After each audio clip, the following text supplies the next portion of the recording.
Hello, welcome. This is Business Week coming to you from our studios here in Lagos, the nation's commercial capital. I am Frank Omalape. Here's what's coming up on Business Week. The World Bank urges Nigeria to put in place coordinated fiscal and monetary policy actions to fully implement ongoing reforms in the economy. Plus, the Corporate Affairs Commission is set to delist 91,843 companies from its register for failing to file their annual returns. And finally, outside Nigeria, Tesla is recalling over 2 million vehicles in the US to install new safeguards in its autopilot advanced driver assistance system. Of this and many more are what to expect on the show today. Please stay with us.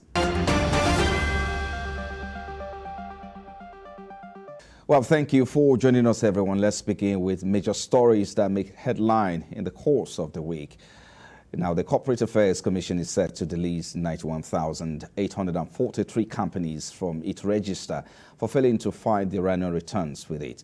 This was revealed on the Commission's website, where it notifies the general public that the list of companies that have failed to comply with the provisions of the Companies and Allied Matters Act 2020 to file up to date annual returns is now ready for publication under the provisions of Section 692 of the Act. This is 2,738 less than the 4,581 names of companies initially published in August.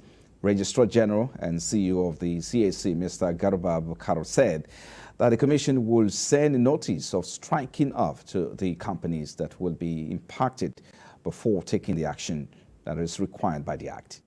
From the Lagos State Governor, Mr. Babajide Sanwo-Olu, presented a budget estimate of 2.2 trillion naira for the 2024 fiscal year to the State House of Assembly.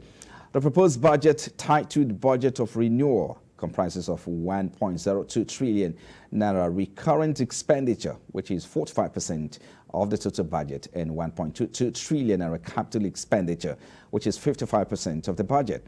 The governor said the 2024 appropriation proposal will further cushion the effects of the fuel subsidy removal and other economic hardships on the people of Lagos. I'd like to start this address by acknowledging that we are indeed in challenging economic times in our country. High galloping inflation, high cost of living that have also been worsened by decisions of the removal of petrol and foreign exchange subsidies, which almost took this country to a verge of bankruptcy. The effect of these are being directly felt in lives and homes across the country. Higher cost of living, including feeding and transportation. The World Bank says Nigeria should put in place coordinated fiscal and monetary policy actions in the short and medium term to ramp up growth in the economy. The bank made the recommendations at its presentation of Nigeria Development Update report, asking the government to take complementary actions in line with the ongoing reforms. Lara Afolayan reports. The presentation of the World Bank's Nigeria Development Update report, themed Turning the Corner. The report says government avoided a fiscal cliff through reforms including fuel subsidy removal, exchange rate liberalization, removal of forex restrictions on 43 items, and monetary policy tightening. It acknowledges inconveniences occasioned by these developments, such as higher fuel prices and rising inflation, amongst others, which have been hard on the poor and vulnerable, but advises that the measures be sustained alongside addressing their cost. It just goes to show that as more is done in terms of supportive policies and following through on this new direction that the government has gone down, I think there's just tremendous potential to see growth begin to respond and pick up. The fiscal and monetary authorities subsequently share their thoughts on the report and efforts being made to address concerns. We're on the right track. You can see the ratings agencies are saying it. Around the world, the major institutions, the major bilateral organizations, and even governments are saying it. However, there is more to be done. The direction of travel has been set. The backlog of foreign exchange forwards, which is obviously something dear to many people's hearts, we've already settled the outstandings of, I think, about 31 banks, and largely smaller outstandings. Those have been fully taken care of. The report seeks better clarity on the gains from the fuel subsidy removal as it affects revenue generation, and the fiscal authorities say more attention will be paid on the Nigerian National Petroleum Corporation Limited's remittances to the Federation account. We can expect serious scrutiny of oil production, oil revenues, an insistence on raising oil production, particularly at this time when world prices are high, and similarly, that the revenues are brought into the Federation account in accordance with the Constitution. So I think there will be added scrutiny, and I'm sure NNPC is getting ready for that. Measures taken by the authorities to help the poor and most vulnerable cope with existing shocks by way of cash transfers, as seen by the World Bank's Nigeria Update report, as a good way of rechanneling previous wasteful spending on subsidy payments. Lara Folayin, TVC News, Abuja. Outside Nigeria, Tesla is recalling over 2 million vehicles in the U.S. to install new safeguards in its autopilot advanced driver assistance system after a federal safety regulator cited safety concerns. The largest ever Tesla recall appears to cover nearly all vehicles on U.S. roads to better ensure drivers pay attention when using the system. The National Highway Traffic Safety Administration has spent over 2 years investigating whether vehicles produced by the electric automaker led by billionaire Elon Musk adequately ensure drivers pay attention.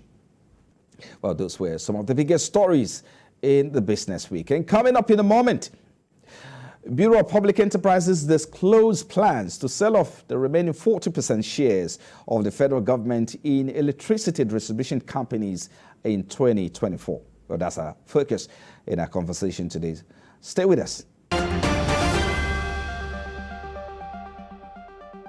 You're still watching Business Week, coming to you from our studios here. Let's get into our conversation for today. Bureau of Public Enterprises has disclosed plans to sell off the remaining 40% shares of the federal government in electricity distribution companies and 4 other assets in 2024. The Director General of the Bureau of Public Enterprises, Mr. Alex Oko, revealed these during a media chat in Abuja. The agency said this is in an attempt to finance public debts as well as reduce the fiscal burden on the part of the federal government. Well, for more information, I'm joined by the convener, Power Nigeria, Mr. Olutayo Adegbenle. He joins us virtually now. Thank you for joining us, Mr. Adegbenle. Let's start by assessing the power sector performance. How well has the sector fared in terms of business growth and the investment the sector has attracted over time? Let me say my opinion or my position might not be popular with a lot of people until an average man can switch on the lights from, his bedroom or his sitting room, and there's light. That's when we can say we are seeing results. But I always like us not to forget where we are coming from. A lot of us have been blind and deaf to the history of the power sector in the country, and it makes it rather impertinent, to how we feel, But then the big question here is, where are we coming from? Where were we 40 years ago, 20 years ago? Then where are we today? Don't ever let us forget that we have a history of the power sector. Now, what am I saying? This power sector reform that we started was initiated by the Provincial government in 2000, 2001. And prior to the coming of this democratic dispensation, we've had over 20 years of no single investment in the sector. While there has been no single investment in the previous 20 years to 1999, Nigeria has experienced great growth, in population, in demography, in our needs, you know. So the power sector reform that was initiated in 2000, 2001, that culminated eventually to the privatization of the discos, which are the downline as of 2013, we have had a situation where we've had no investment at all. So it took the incoming of the new administration to start investing, to start looking at how they can do short-term, mid-term, and long-term. That's why the government of Olusegun Obasanjo then initiated the idea of the NIPPs. Then we started the reforms. Now we are talking about over 5 decades, previous five decades of, in fact, about 100 years actually, because we had our first power plant in Nigeria in 1890-something. So we've had over 100 years of government being the sole administrator of this sector. And of course, you know, in Nigeria, you can't take government to court. You can't sue government in court. I mean, so an average Nigerian has seen it as government light, you know, Joba in Yoruba, or government, you know, outside, you know, as the balance to go. So we've had series of years of that, which now lead us to the power sector reform that started in 2005, where we have the Electric Power Sector Reform Act. Then, of course, it has been evolving. So anybody that wants to make assessment of the sector needs to put all these things into consideration.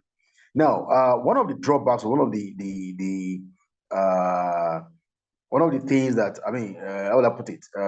One of the wrong impressions that were given when we were doing the power sector reform, when it was being initiated, was that once it's privatized, then all the problems will disappear. I think the proponents and the advocates of power sector reform did a very bad job in selling it as a silver bullet.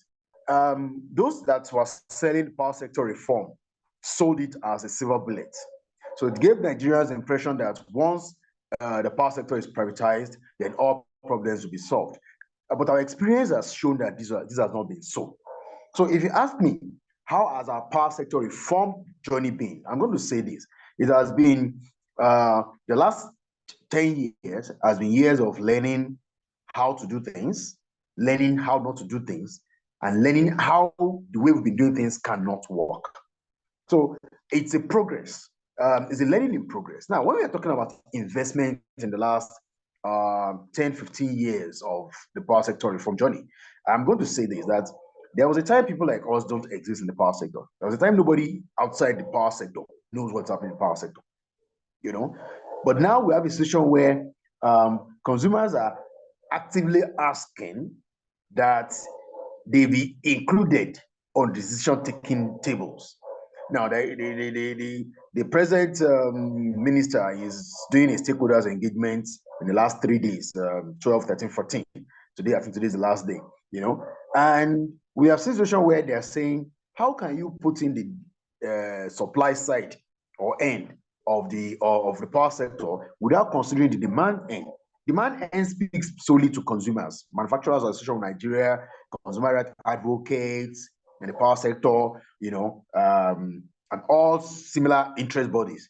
How can you want to form an integrated power sector policy and you're not considering the end consumers in the decisions you are taking? So we have seen the industry evolving over the last few years. And like I said initially, we might not have gotten to where we want to get to, but we are definitely not where we used to be. All right, let's delve into our focus for today. What impact do you anticipate the sale of disco shares will have on electricity distribution efficiency and service delivery? You know, the government plans to sell about 40% of its investment in discos in 2024. Interestingly, it's a conversation I've tried to have with some people in the regulatory commission, you know, some fellow power sector advocates, and try to balance, you know, there's some conversations we don't need to give too much attention on here too. Number one, the report that says federal government said, it's not federal government that said it, it's the minister that said it. And it's unfortunate that it is not the duty of the minister to even delve into such issues. Number one, the 40% we are talking about is held, you know, in trust by both BPE and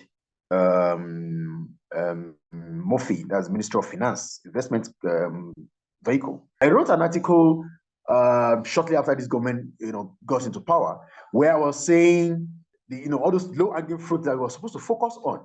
We're not talking about all those. Now, he is going around saying all sorts of things. I'm sorry to say, somebody told me yesterday, the minister talks too much. So the issue of selling 40% that share does not belong to him, so that we can help him if we need to. I'm sorry, I know there are a lot of people that are whispering. Like I said on the platform, the way the thing is looking out for me is somebody just whispering to the minister, I think this is what you should talk about, or I think this is where you should go. Then when you ask the minister tomorrow, the minister will just turn around and tell you, yes, we need to sell the 40%, we need to unbundle the discos, all this kind of stuff. I don't think that's not the idea. That's not the idea. That's not the spirit of the power sector reform that we're talking about. And there is no single person that has whispered to his ears and he has repeated, that has offered him a policy paper on how best this can be implemented. So why are we talking? Why should we spend so much time addressing an issue that's even a non-issue from the beginning? 40% sales of 40% to who, by who, of who? Who owns 40%? Does he have access to it? Does he have control over it?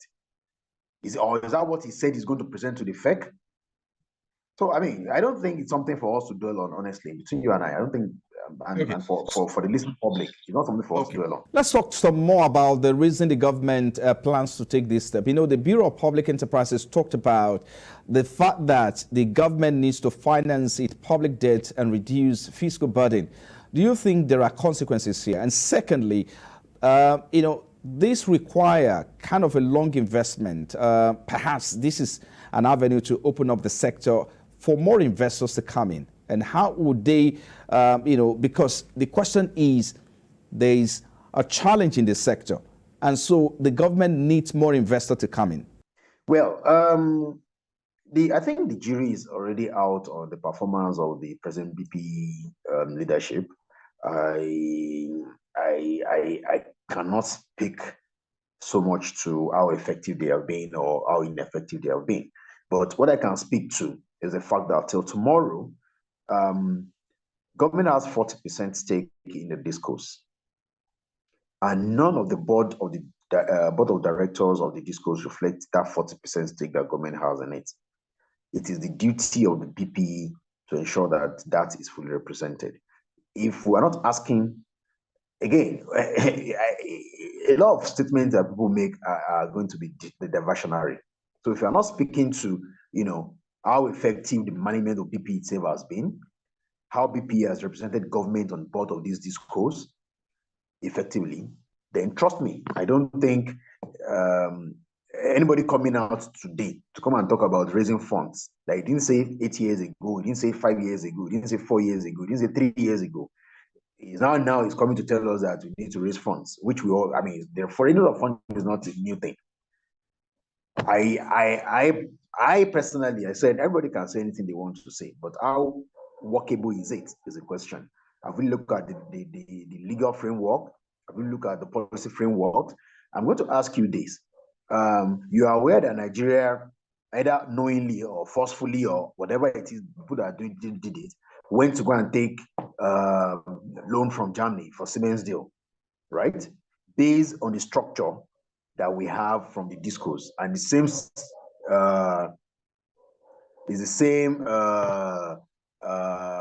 structure that is the loan that we took and the investment that we are taking is from based on that same structure. So is it going to change now? Are we going back to Germany to say we're good because we have changed our structure? Like I said earlier, we have a lot of low-hanging fruits that I would have expected the minister to speak to directly when he gets to the office. But, well, we have spent 6 months going round and round in circles and we don't have a direction yet. So I've not, and all this statement that we're making or they are making is not giving us direction in the power sector. Well, we do know that the sector, is facing a lot of challenges before now. Billions of dollars, has gone into that sector in terms of investment. So let's talk about plans to address existing challenges in the electricity sector, such as infrastructure. You have issue of infrastructure gaps and transmission bottlenecks. So what form of approach do you think the government needs to, adopt to address these, bearing in mind that we need more investment in the sector? Recall the distribution companies had at the time expressed frustration about taking over, dilapidated infrastructure in the unbundling arrangement. We keep talking to getting more investors, but between you and I, do you think you're going to put your money on a sector that you cannot be guaranteed that by tomorrow morning your investment is safe? No, you are not going to. Again, this is where the issue of addressing low-hanging fruits also comes in. We have a lot of issues, like I said, sector liquidity. If the sector liquidity cannot be guaranteed, tell me which investor is going to put in their money. There is indiscipline by operators. Everybody just wants to do their thing. It took the last government, the last 4 years, for them to try and enforce the minimum market remittance, by the stakeholders. How effective has it been? What are the products? What are the positives? Can it be reviewed? It took the last government to come up with escrowing of accounts, because stakeholders were just spending money as they like. The money is not reflecting, it's not going back to the main source. Of course, you understand what I mean. The gencos that generate, transmitted by TCN and distributed by discos. Discos are the only entry point of source of funds. So they are the one that's supposed to pay the market operators as it goes back. But that money wasn't going back. So they were forced to eventually escrow their accounts so everybody can see it. How effective has it been? As the minister looked at the books, on the regulators' end, right now, we are holding their hands. I'm going to speak to just one issue yet, that it's funny, but we're not talking about it. The multi-year tariff order, which we have in the Power Sector Reform Act and the New Electricity Act, stipulates that our tariff should be reviewed twice in a year. Now, we've done the last tariff review in August. That was supposed to come to effect in September. Now, this is another tariff review window, December, January. But the political powers and the rules have decided to, hold the regulators to ransom. Guess what? We are lucky that today we don't have any international investors in the sector. Because if we do, what we will have had is a situation where they will have taken us to International Court of Arbitration. So we're not talking about that. Tell me, which investor is going to come in when you are not even allowing your regulators to work? There are a lot of great expansion projects that are ongoing. What has been the minister's input into all this? We have a lot of network interface mismatches between GENCOs and the TCN, and between TCN and the distributors. That's why the GENCOs can say they have a capacity of 18,000 megawatts or 20,000 megawatts, but TCN cannot do more than, say, 8,000 or something. All the projects that are ongoing, how far have they gone? Then even if the GENCOs, the TCN can do 8,000 megawatts in transmission, the discos are not taking more than 4,000. Sometimes they hit 5,000, they will crash and everything. We are not talking about policies to address all these mismatches. Again, like I mentioned initially, we have the metering issue. How are we not? Why is it taking us 6 months to review the metering initiative that we had? How effective they've been and what they can, what can be done to improve it. Why are we not talking about all those? So, if we want investors to come in, these are the issues that we should be addressing, that we're not addressing, and we want investors to come. How will they come in? We should stop wasting our time on irrelevancies. What the present leadership of the power sector in this administration is doing is majoring in minor issues, in minorities, and they should wake up to the fact that there are issues that need attention and they're not given attention to. And it's not by doing any jamboree, stakeholders engagement that is going to address these issues. I would like us to wrap up now, but just before I let you go, let's talk about social and economic implications anticipated from the asset sales. There's going to be job loss, right? Job losses, it's one thing. There's also going to be a change in service delivery. Should the government eventually find a perfect bidder, So what are the consequences here? And finally, give us your investment outlook for the sector in 2024 before I let you go. I don't think anybody that is buying 40% will have higher stake. The only thing they will probably be bringing to the table is funds. And again, I'm going to repeat, nobody's going to bring their funds to the power sector the way it is at the moment. Even the books of the discourse cannot be seen. If you see it, you are going to be disappointed. So what are you selling? Unfortunately, the ad looks kind of gloomy with the kind of leadership that we have. I will say, if I'm asked, or if anybody in presidency asked me today, I will say we should first of all review the leadership that we have in the power sector. Unfortunately, the first attack that the minister had was from, I think, the senior employee Louis, when he told him that he does not know what he's doing. Unfortunately, everything that he has been doing has led credence to their voice. So we need somebody that has a knowledge, sector know-how, or such sector, maybe not necessarily sector know-how, but we need somebody that is ready to listen to people, to the right people, not just the hawks that are presently parading themselves around him. So I would say either he himself changes the people that are around him, he does a more wider consultation, or the leadership itself should be changed, or else 2024 is going to be a lot gloomy for us in the power sector. I don't see any bright lights to give us any positive or hope for 2024. Well, I'm afraid that's our time on the show. Thank you so much, Mr. Adetayo Adegbenle, convener, Power Up Nigeria. Thank you for coming on the program. Pleasure. Yes, sir. But that's all we have time for today on the program. Thank you for watching. Be back again next week. I am Franco Malape. I'll see you again.